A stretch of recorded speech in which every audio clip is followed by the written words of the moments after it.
Et pour en parler, nous sommes avec le secrétaire départemental de la CGT Mayotte. Bonsoir Salim Naouda. Bonsoir. Alors, 2,72 € d'écart entre le SMIC horaire à Mayotte et le SMIC dans l'Hexagone et dans les autres départements.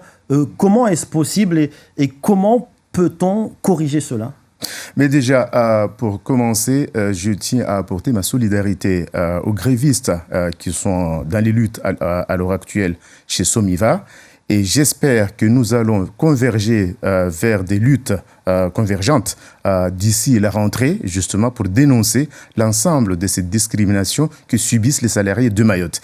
Effectivement, depuis 2018, avec l'application du Code du travail, parce que de 2015 à 2017, nous avons eu un SMIC net mensuel qui était aligné au SMIC net national, mais quand il a fallu mettre en place le Code du travail, le législateur, le gouvernement et l'État en général n'ont pas pris en compte ce rattrapage qui a été gagné dans des luttes par les syndicats.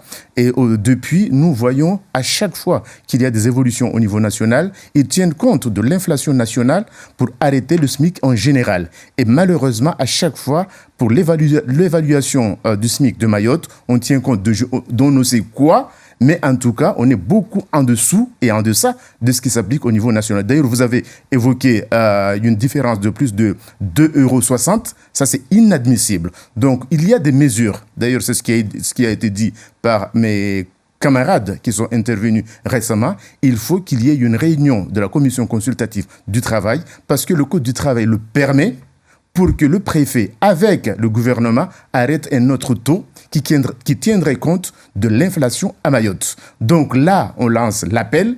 Et si l'État, si le gouvernement n'entend pas, parce que nous avons entendu il y a quelques années, le Premier ministre aujourd'hui, la Première ministre aujourd'hui, qui était ministre du Travail, était contre l'application des conventions collectives nationales à Mayotte. Donc nous espérons qu'aujourd'hui, en tant que chef du gouvernement, elle aurait à changer des positions pour entendre la voix des salariés de Mayotte et qu'on arrête avec les discriminations. Alors, en parlant de discrimination, outre le SMIC mahorais, qui reste en deçà du reste de la France, il y a aussi la pension de retraite qui pose problème ici à Mayotte, avec souvent des salariés qui partent à la retraite avec des miettes. Déjà, il faut qu'on sache que rien que la création de la Caisse de la retraite à Mayotte, ce n'est qu'en 1987 que la Caisse a été créée.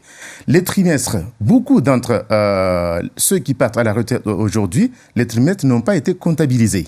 Même s'il y a eu un coup de pouce qui a été fait à la fin de l'année dernière, mais ça ne suffit pas parce qu'il y a un décalage énorme.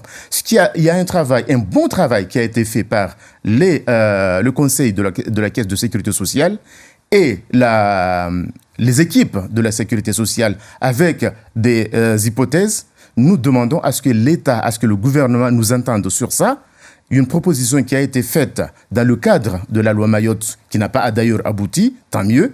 Mais nous espérons que le gouvernement actuel, avec la loi de finances de la sécurité sociale qui va être discutée avant la fin de cette année, tiendra en compte pour qu'on ait une vraie évolution vers un vrai rattrapage et sortir du calendrier qu'ils ont arrêté auparavant, qui va nous amener jusqu'en 2036.